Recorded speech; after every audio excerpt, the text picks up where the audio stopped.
Welcome back, everyone. Dr. Lindner here. We are still looking at endocrinology here in the endocrine system. And in this short video, we're going to be talking about positive feedback loops and negative feedback loops. Now, when you hear the term positive feedback and negative feedback, we're not talking about positive being good and negative being a bad thing, right? We know the expression, oh, he or she, oh, you're so positive, or I don't like hanging around that person. They're just always so negative, negative Nelly, Debbie Downer, right?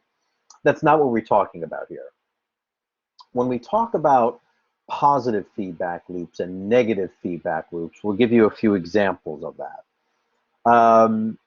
A positive, let's do negative feedback loop. When we talk about a negative feedback loop, this is when we're taking any particular internal environment and you're doing the opposite thing.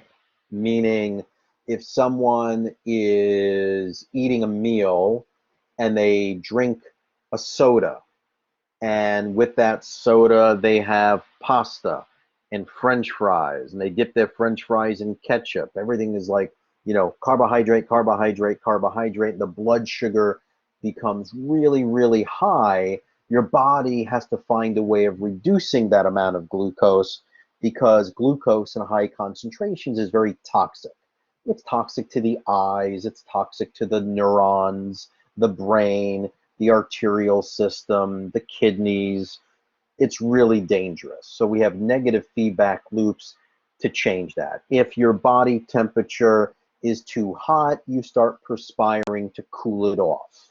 If your blood pressure is too high, your body will find a way to lower it, right? These are negative feedback loops. Positive feedback loops would be bringing on the same type of stimulus and condition, such as labor. If we're talking about a positive feedback loop, we'd be talking about labor and delivery, where a woman is feeling pain, and that pain is coming from the contractions of the myometrium of the uterus, right? It's coming from those painful contractions. Now, where are these painful contractions coming from? Well, it's coming from that hormone that was called oxytocin. Remember that? Oxytocin. So your body is experiencing more pain, more pain, more pain, and then the brain says, hey, we're going to release more oxytocin. You're going to get more contractions, more contractions, more contractions, more pain, more pain, more pain, more oxytocin, more contraction, and this cycle continues. It keeps bringing on more pain, more contractions, more pain, more contractions. That's a positive feedback loop, and it only ends when the baby's delivered. Okay, then everything has to readjust and reacclimate. That's where negative comes in, but the actual labor portion is a positive feedback loop. Okay, another example of a feedback loop, let me erase this. Let's say we look at a blood vessel. You're going to be getting into cardiovascular in AMP2. But a blood vessel has a few layers. It has this internal layer, which is epithelium. They call it an endothelial layer. It's called the tunica musculosa. I'm sorry, it's called the tunica intima or tunica interna. Then we have this smooth muscle layer that's pretty thick. This smooth muscle layer that I'm drawing now, that's the tunica musculosa or the tunica media. And then it has an external layer called the tunica adventitia or the tunica externa. Now, something happens. Let's say the person is eating lots of sugar. They have lots of sugar. Let's say they are drinking alcohol, they're smoking, they're eating fried foods. What that does is it damages this. It damages the endothelial layer. It breaks it down, okay? And then what ends up happening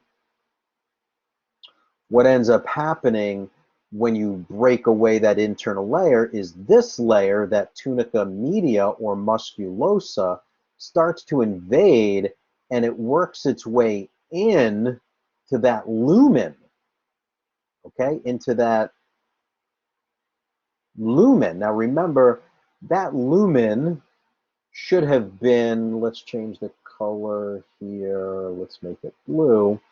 That lumen started out nice and big and round for blood to travel through there.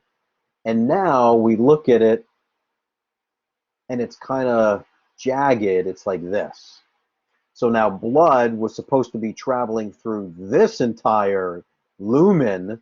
Now it's traveling through here and here. And as blood is flowing through there, it's very turbulent.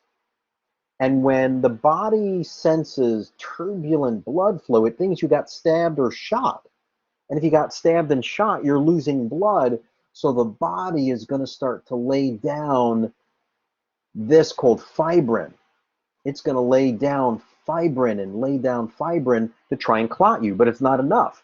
So it's going to lay down more fibrin and more fibrin, and it's going to keep on laying down these fibers called fibrin until what happens? It's going to keep on laying it down. Remember, that's a positive feedback loop.